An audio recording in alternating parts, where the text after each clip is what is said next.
The ongoing conflict in Israel has resulted in devastating casualties with over 1,500 Israelis and 3,000 Palestinians killed by Hamas terrorists. Israel has declared its determination to eradicate Hamas authority.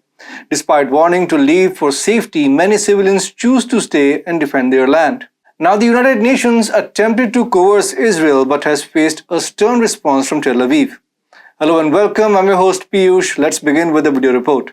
UN Secretary General Antonio Guterres has recently criticized Israel, accusing the country of clear violations of humanitarian law in the Gaza Strip. Reportedly, Guterres emphasized the necessity of a humanitarian ceasefire, a position that the US was inclined to accept, albeit without using the term ceasefire but rather a humanitarian pause.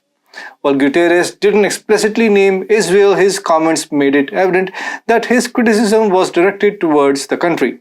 This condemnation aligns with similar sentiments expressed by Western officials.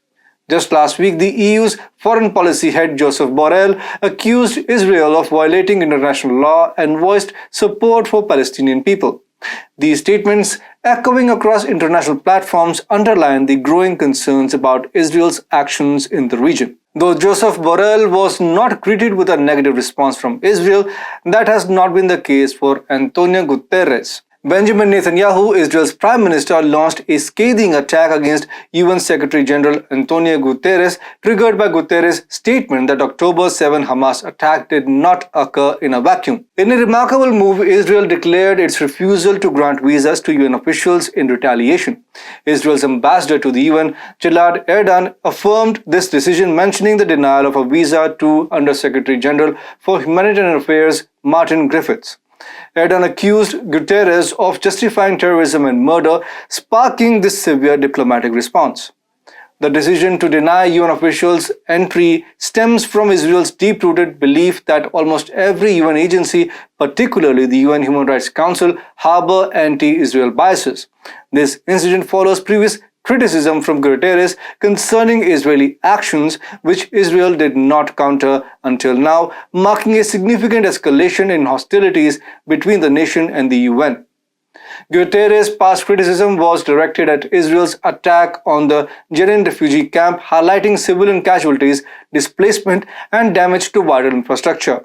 He also condemned Israel for hindering medical care for the injured and impeding humanitarian aid workers. However, Israel refrained from responding at that time.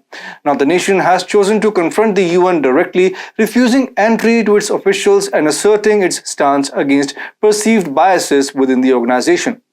Despite Guterres' attempt to downplay his remarks, insisting they weren't aimed solely at Israel, Tel Aviv saw through the charade, interpreting his words as blatant hypocrisy.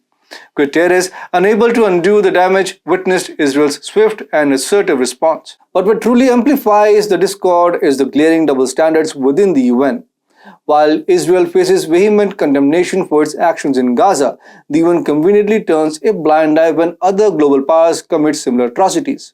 The UN's selective outrage during the Rwanda genocide in 1994, which claimed lives of 800,000 people, raises serious ethical questions. Yemen, ravaged by a brutal civil war, witnesses the heartbreaking deaths of 85,000 children, yet the UN remains shockingly indifferent.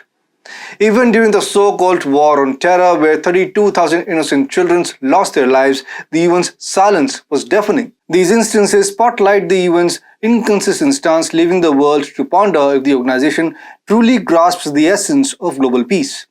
Israel's unwavering stance, epitomized by Netanyahu's resolute actions, has sent seismic ripples through the UN, forcing it to confront its own credibility in the pursuit of genuine world harmony. Will the UN finally wake up and realize its hypocrisy ain't working anymore?